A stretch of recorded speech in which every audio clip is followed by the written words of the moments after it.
अस्सलामुअलैकुम प्यारे बच्चों, माविया टीचर इस चैनल में मैं आप सबका खैर मकदम करती हूँ। आज हम एक नया टॉपिक लेकर आए हैं। इस टॉपिक का नाम है स्लो टू बिकम फास्ट, यानी स्लो लर्नर से आप फास्ट लर्नर और अच्छे एग्ज़ाम में मार्क्स किस तरीके से सिक्योर करते हैं। तो बच्चे, सबसे पहले आप ये देखिए कि अगर फॉर एग्ज़ाम्पल अगर आप बड़ी क्लास में आ गए हैं, जिस तरीके से 9th क्लास होती है और उसके बाद 10th क्लास होती है, और 9th क्लास से 10th क्लास में आने के बाद बहुत से बच्चों को ऐसा लगता है ना कि अरे बाबा, मैंने तो 8 तक कुछ पढ़ा ही नहीं है, मेरे कुछ भी स्टडीज़ नहीं हुई है। तो 9th और 10th ये 2 साल आपकी ज़िंदगी के बहुत अहमियत के हामिल होते हैं।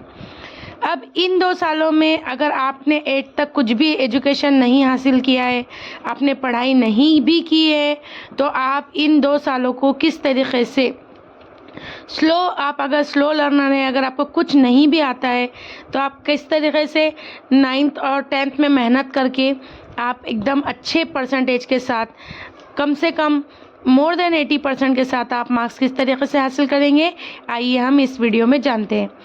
तो प्यारे बच्चों, अगर आपने 8 तक कुछ भी नहीं पढ़ा है, अगर आपको कोई आइडिया नहीं था कि 9th में क्या क्या होता है, तो सबसे पहले हम देख लेते हैं कि 9th क्लास में आने के बाद आपको कौन कौन से सब्जेक्ट्स होते हैं। पहला सब्जेक्ट होता है आपका मादरी ज़बान का उर्दू, फिर उसके बाद होता है आपका सेकंड लैंग्वेज इंग्लिश, फिर उसके बाद होता है आपका मराठी, उसके बाद आपका ऑप्शनल सब्जेक्ट या तो फिर आप अरेबिक लीजिए या फिर आपका हिंदी। उसके साथ आपका होता है अलजबरा। मैथमेटिक्स के 2 पार्ट्स हो जाते हैं, एक होता है अलजबरा, दूसरा होता है ज्योमेट्री।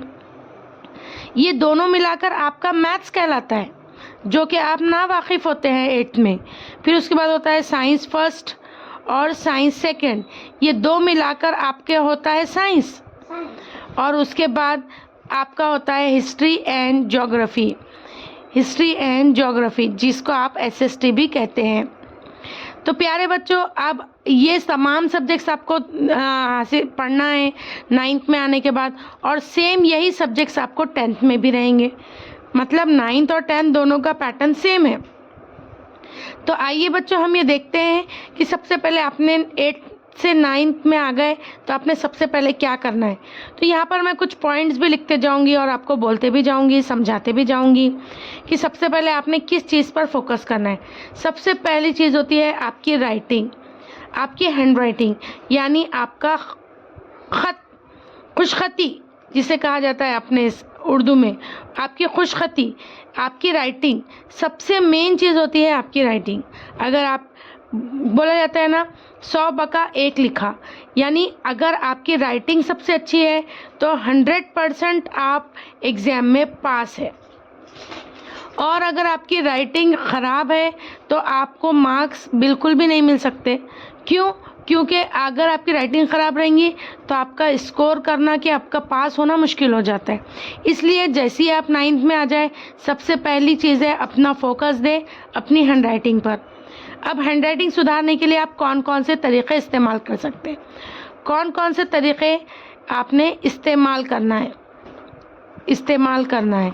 सबसे पहला है आपने you have to write daily writing. Daily writing काय की करेंगे आप। एक तो करेंगे आप उर्दू की, 1 पेज रोज़ाना लिखेंगे आप उर्दू, 1 पेज आप इंग्लिश लिखेंगे और 1 पेज मराठी लिखेंगे। तो प्यारे बच्चों, इससे किसका फ़ायदा होगा? इससे आपके टीचर का फ़ायदा नहीं होगा, बल्कि इससे आप ही का फ़ायदा होगा। अब अगर आप 1 पेज राइटिंग करेंगे तो इसके क्या फ़ायदे हैं, देखिए। सबसे पहले बढ़ेंगी आपकी स्पीड। पहले उर्दू का 1 पेज लिखने के लिए जहाँ आपको 10 मिनट लगते थे, वहाँ आप उर्दू का 1 पेज लिखने के लिए आपको लगेंगे 5 मिनट। इंग्लिश की राइटिंग, तो उर्दू की सबसे पहले आपकी स्पीड बढ़ जाएंगी। दूसरी चीज़ है आपका इमला दुरुस्त हो जाएगा। इमला यानी आपका डिक्टेशन, जो भी आपको गलतियां होती थी वो आपका डिक्टेशन सही हो जाएगा। तीसरी चीज़ है आपकी हैंड राइटिंग खुद ब खुद सुधर जाएंगी, आपकी राइटिंग में ऑटोमेटिक इम्प्रूवमेंट आएगा। तो प्यारे बच्चों, आपने शुरू साल से मेहनत करना है। ऐसा नहीं है कि 9th ख़त्म हुए बाद आप सफ़े लिखना शुरू कर रहे हैं। 9th की शुरू से ही आप अपनी तीनों हैंड राइटिंग सुधारेंगे। 1 पेज आप डेली उर्दू का लिखेंगे, 1 पेज डेली आप इंग्लिश का लिखेंगे, और एक पेज आप डेली मराठी का लिखेंगे। अब इसके साथ यहाँ पर आपको ये चीज़ हो गई। अब उसके साथ आपको डेली स्पीड, और अब आप उर्दू के सफ़े लिखेंगे तो उर्दू के सफ़े काय पे से लिखेंगे, आपकी ही उर्दू की किताब में से, जिससे आपको उर्दू भी पढ़ना आ जाएंगी। इंग्लिश के सफ़े आपकी इंग्लिश की किताब में से लिखिए, जिससे आपको वर्ड्स लर्न होना शुरू हो जाएंगे। और मराठी की किताब में से आप लिखेंगे तो आपकी मराठी की राइटिंग सुधर जाएंगी। उसके बाद आते हैं हम दूसरी चीज़ पर। अब उसके बाद